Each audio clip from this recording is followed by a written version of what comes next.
everybody. Welcome to Foley Football Classics. I'm Clark Stewart.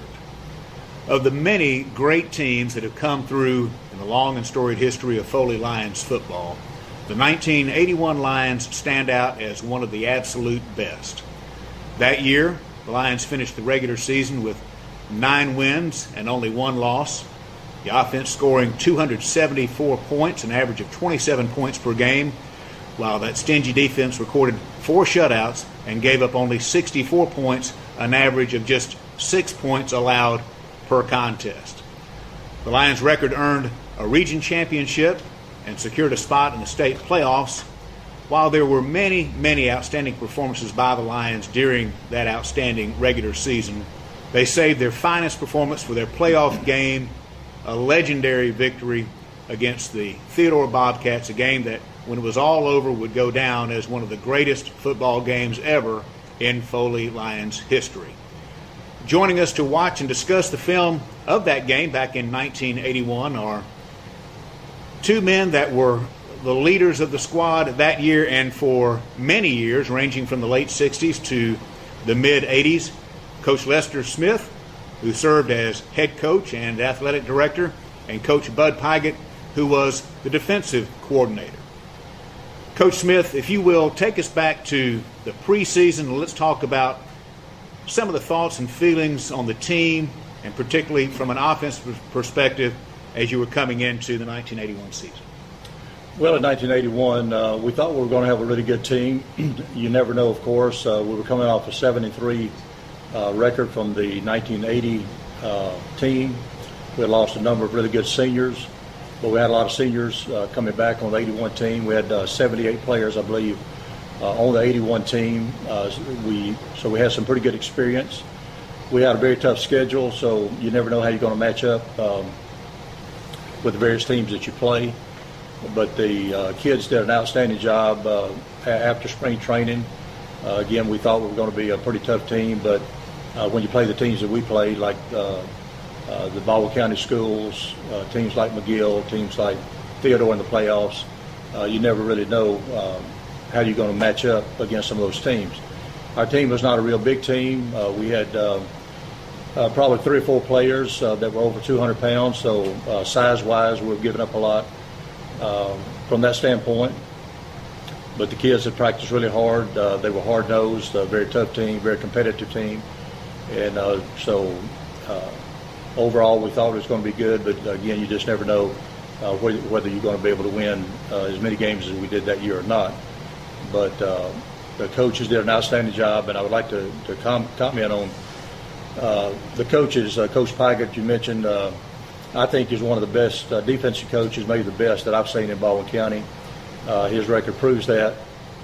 In addition to that, we had Terry Benson, Jimmy Nasri, Ben Watson, Eddie Willis, who all did a really good job for us, and so they really made it happen along with the players that we had.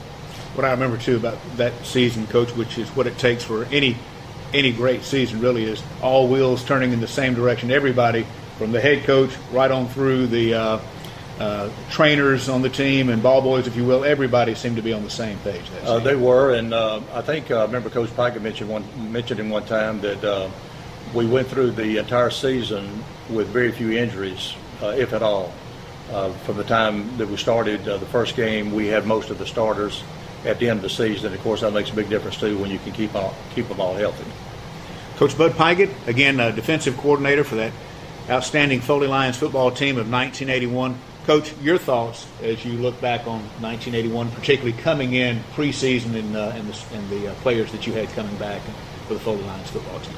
I think when you're coming in, when you're coaching, you're trying to give your players an edge. That's what coaching is. So in the spring training before, you're looking, who can I move where they can contribute the most, where they can contribute the most to our team, what position, and I can't ask him to do something he can't do. So I'll try to find out where he can fit in the best, and then, of course, once you start the season, then you hopefully can convey a course of play where they have an understanding of how they fit into the defense, and everybody can contribute their part. And because we were expecting to do fairly well, but you never know how you gonna match up against those other teams until you actually get on the field and start matching up with them. And this film we're gonna watch is we were matched up extremely more lopsided if you look at the size and ability of the players that we were going to contest against. Several of us have commented because you could hardly find a place to sit. What I remember is the game was obviously in November, and while the sun and a late, at least a 7:30 kickoff or no earlier than 7 o'clock, but while the sun was still shining, there was hardly a seat available in the stadium. At that time, the stadium, as we remember, sat about 4,000. It was probably double that or more maybe in the stadium that night. A huge crowd. The whole town shut down for this football game, and it was two outstanding football programs with they were similar in a lot of ways as far as productivity. As I remember, two really good offensive teams and two very stingy defensive teams.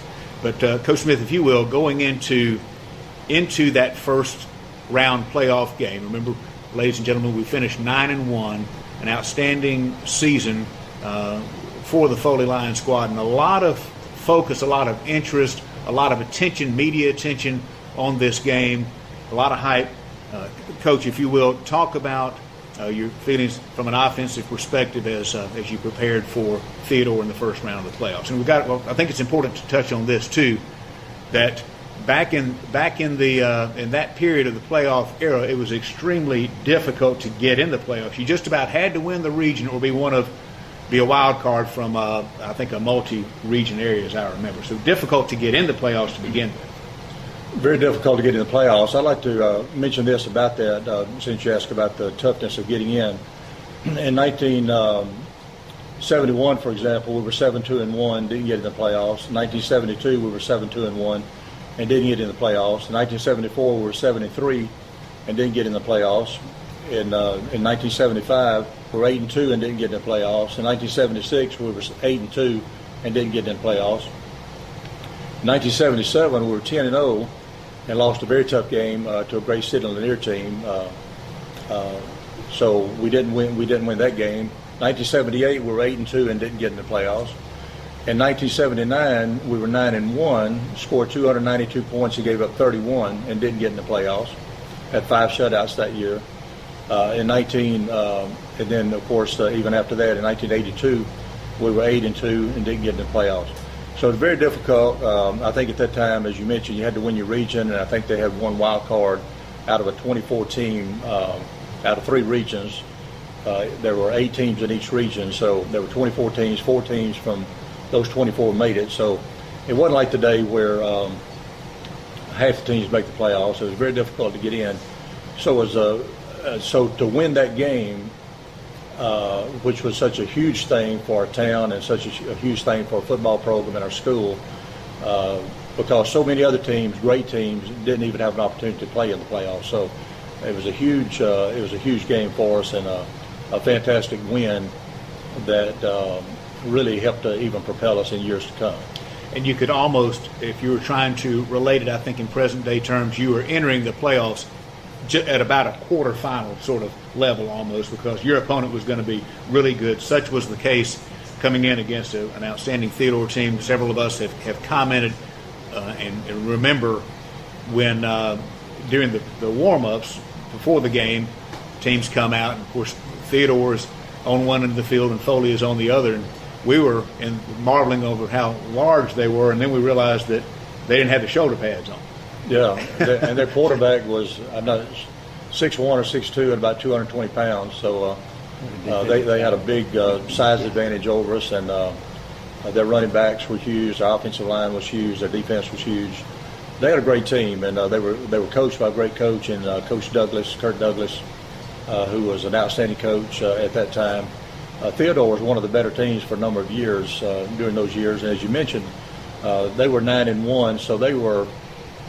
I think they were in the top 10. I can't remember exactly where they were ranked. I think we were right outside the top 10 maybe at the time. We wound up, of course, in the top 8 since we won that game. But, again, very difficult to advance because you're not playing a team that's 5-5 or 6-4. They too were a great team. We were a great team, and they too were a great team. Well, we had a team with a lot of heart. We may have been I hesitate to use the word outmanned because I don't believe that we were. We put young men on the field who were prepared and ready to go that night, and they played their hearts out for all 4 quarters. And it was one of the greatest games in history, one of our greatest wins in history, an exciting game, 17-14, the final score. Looking at it going into the game and knowing what you faced from the Theodore defense, talk about your preparations and schemes and those kind of things in your personnel. Well, of course, that year we were a wishbone team. We varied it some in that we did a lot of shifting. We would use end-overs, and we'd use some motion and some end-overs with slot sets and that sort of thing. We were trying to gain an advantage from the standpoint of either outflanking them or reducing the numbers maybe to a one-on-one, a two-on-two type game, be able to crack back, be able to use angle blocks and fold blocks and blocking down and looping around to pick up a linebacker, that sort of thing. So we knew we had to do that to advance the ball, and but that was our main thing going into the season and even going into that game. But I think we probably used a little bit more shifting motion, some formation changes against them to try to get better matchups because of the size differential, and reduce the game as much as possible to a one-on-one type game where they had to have somebody designated to take the fullback, the quarterback, and the pitch back, and somebody to defend the deep threat on the pass. So you're trying to reduce the numbers as much as you can to isolate a particular defender, either read him, and if you can't block him straight on, either block down on him or fold block underneath him and that sort of thing, or trap him, this sort of thing. And we knew we had to do that against a really good Theodore team. Looking at the Bobcats offense, Coach Pygott, they were extremely talented, and a lot of Division I players, recruits that later signed to various Division I schools. They were led at quarterback by Greg Connor and other outstanding players and legendary names in Theodore's history. When you look back at some of the other guys like Scott Bolton, who went on to Auburn, and La'Neal Austin, Lydell Mitchell, those guys. As you prepared to stop that potent Theodore offense, your thoughts going into the game? Well, just looking at them on film, you start to wonder. I know we're going to have great effort, but even with that great effort, we're going to be able to attack them because of the size of their quarterback and their fullback and the quality of their running back. So know we're going to get adjusted because of we aren't going to change, they aren't going to change, and we make the right calls at the right time, which would take advantage of anything we may have picked up in the scouting report, and then just tee it up and let's get after it, Yeah, I think we did just that, didn't we? Yeah, great game, an outstanding performance. We had so many players that played both ways as we were reviewing the film a little while ago, which we'll be able to take a look at here in just a minute. I kept asking you guys, well, how much did that player play both ways, and how much did that Lewis Dean, one of those, a prime example of that, and other players as well. But we gave it everything we had for 48 minutes, I think it's safe to say, and well conditioned, which was another mark of a Foley Lions football team. Yeah, and like Coach Smith said earlier, lack of injuries, because you have an injury, that's like losing two players if he's going both ways. And we'll be back with first quarter action. Foley versus Theodore, 1981, right after this.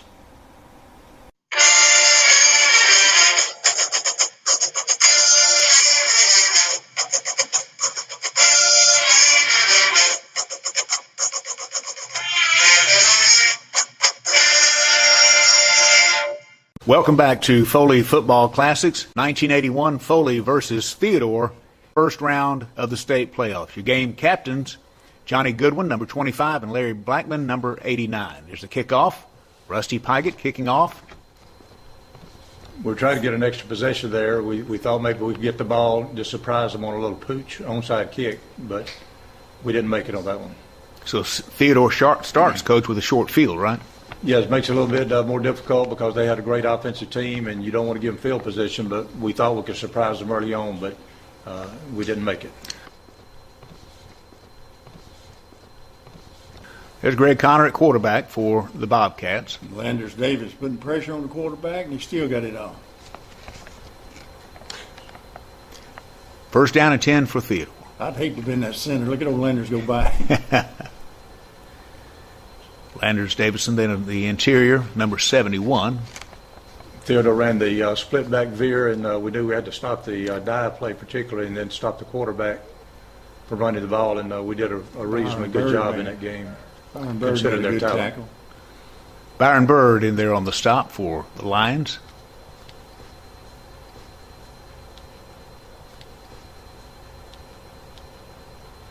And Scott Bolton for the Bobcats. Great job on the outside. I couldn't tell who made the tackle. Here's Connor again, looking downfield, incomplete. Foley forces a punt. Tony Gill on the return for the Lions. Did an excellent job in this game returning. Arthur Adams made a really good block, number 74. Here's another look at it. We had several really good punt returns in this game, and also kickoff returns, which helped us a lot field position wise.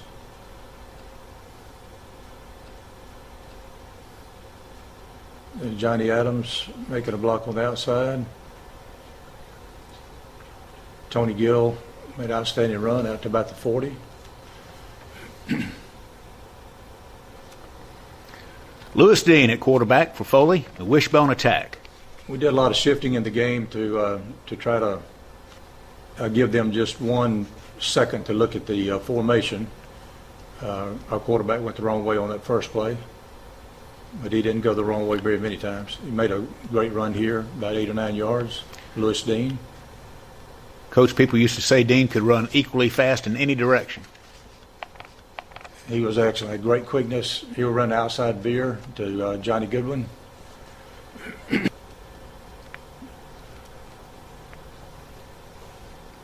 Lewis, of course, was one of the great players in the history of Foley football, along with Johnny Goodwin.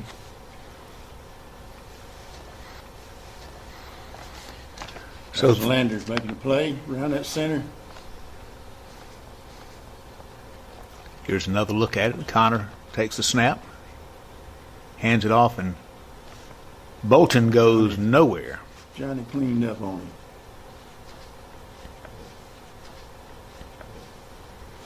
Johnny Goodwin, another two-way player, as we mentioned. Running primarily a 5-3 defense, what we call the 39-0. Shifting into a split 4.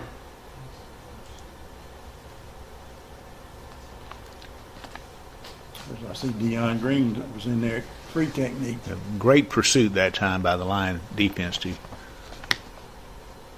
stop Connor. Here's Tony Gill again on a return. Foley with the 1st and 10. Lewis Dean again at quarterback. Trying to confuse him a little bit with some shifting and some motion. Trying to gain a man advantage somewhere along the line. Vince Snowden defending the pass. Excellent coverage that time by Snowden. Here's Sam Thomas, you see in motion there. Here we're running away from the motion. Lewis Dean with 5 or 6 yard gain. Offensive lineman really comes off the ball well for the most part. They weren't very big. Ken Crossland was the biggest offensive lineman, number 75 at 205. But the other guys, Ronnie Joe Weeks, Doug Lipscomb, several others that we'll name here in just a minute, did a really good job. Come off with a flat back and really get after it.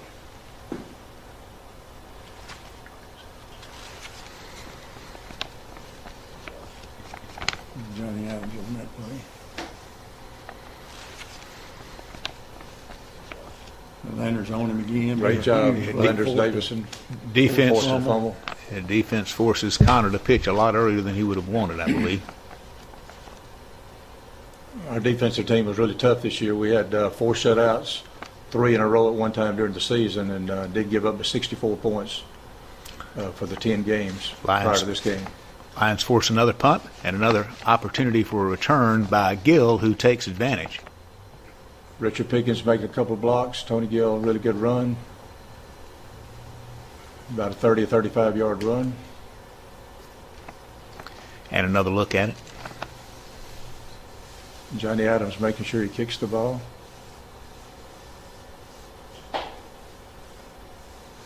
Really good block to get him behind the wall.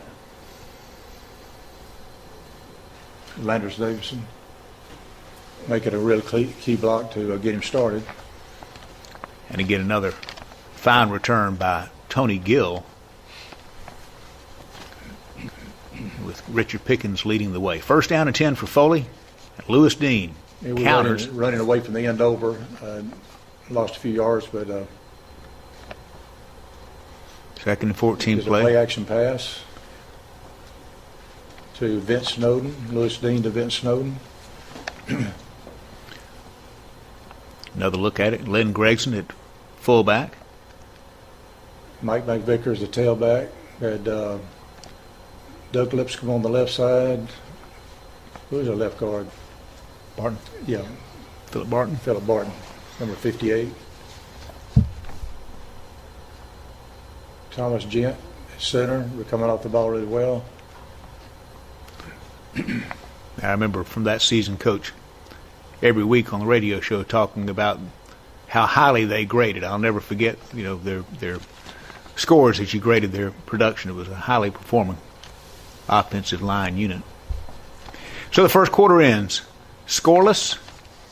We'll go to quarter number 2 right after this.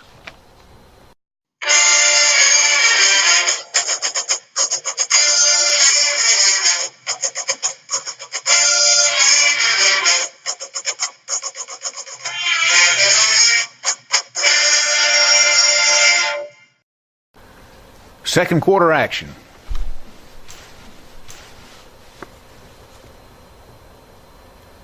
Dean with the football on a first and goal play keeps it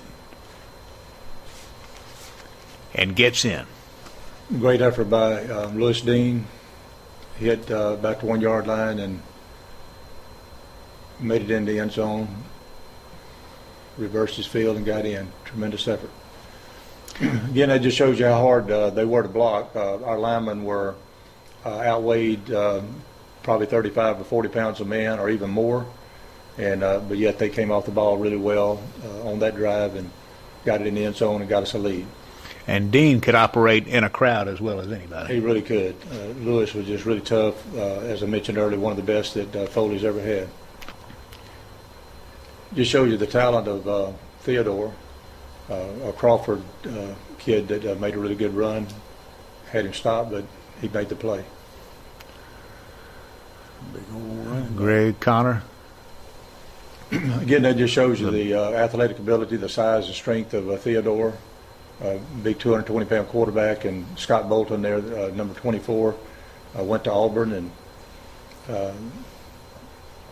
number 33 was an outstanding player as well.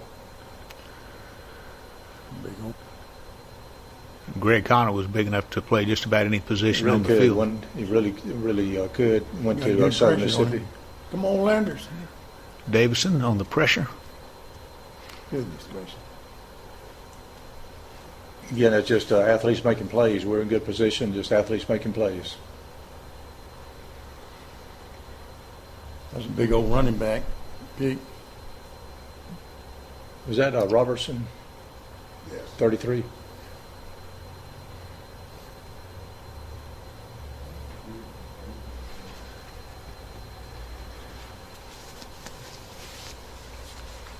It's Larry Blackman coming in from the left side, I believe, on that play. We had him covered pretty well. Tony Gill on the coverage, but again, just two athletes making really good plays for them. So Theodore on the scoreboard, game tied at 7.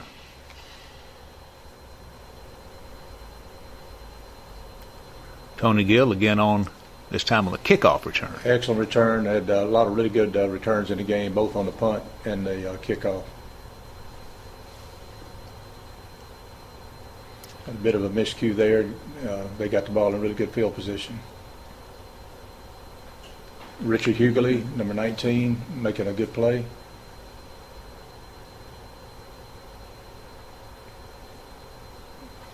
That was the main play we had to stop, is outside veer, and we did a really good job of taking away what they did best.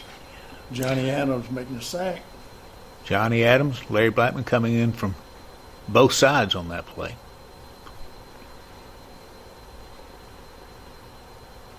And Connor with nowhere to go. Byron Bird's in the backfield.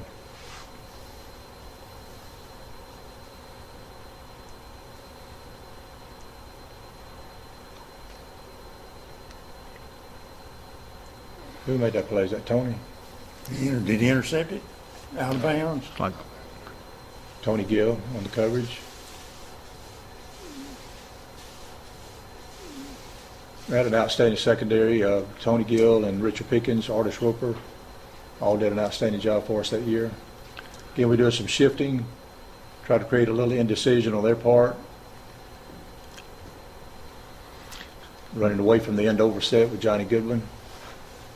Trying to find anything that would go. We're still trying to get in a little bit of a rhythm. Still haven't got into a really good rhythm as far as knowing exactly where they're going to line up and the play that's going to work. So we're still guessing with them a little bit. Johnny Goodwin, another outstanding back, picked up 6 or 7 yards when there wasn't a whole lot there. determined running by Goodwin. Foley with the first down on the play. Here's another look at it. But you can see the offensive line really coming off the ball there. Even though they were outweighed and outsized, they really weren't outmanned from the standpoint of effort. Just great determination on the offensive line's part.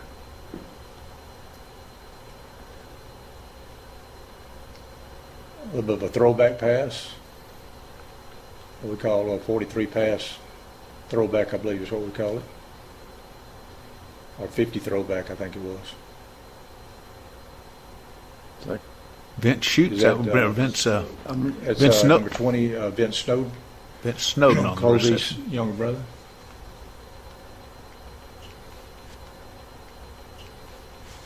In wishbone, we run an outside veer. Dean reads the defensive end and just kept it for about 5 or 6 yards. Again, the play action passes in the wishbone are really good because you got one-on-one coverage almost all the time. That was a nice pass to Sammy Miner. Another pass, we call it 44 pass out, a little 5-yard out to Sammy Miner. Lewis Dean was an outstanding passer. Even though we didn't throw the ball all that much, he was a good passer. Yep. Effective when you did. This time Dean looking for Rusty Pygott. Rusty Pygott, tight end. One of the great ones also.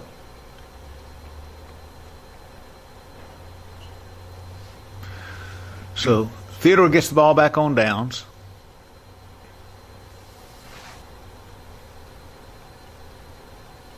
And gang tackling and pursuit, a trademark of that Foley defense. They really were. They were tough. If you take away the one game against McGill, we did give up, but I think it was 36 points in the other 9 games. So Foley, it appears, recovers a fumble on the play. Byron Bird.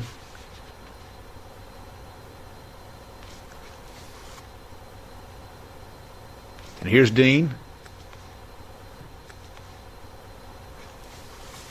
one man was seldom going to bring him down. And here we go, Dean throwing it. Ball gets tipped, and Rusty Pygott with a sliding grab in the end zone, one of the great catches in Foley history, and gave us a big 14-7 lead going into the half. This is a great moment in Foley football history right here, Coach. Outstanding play. I think they tipped the ball maybe toward the end. I'm not sure. Right there. Yeah, they tipped the ball. Rusty saw it, followed it all the way through. Big play. Big play in the game. He's 16. Halftime score. Foley leads it 14-7. We'll be right back right after this.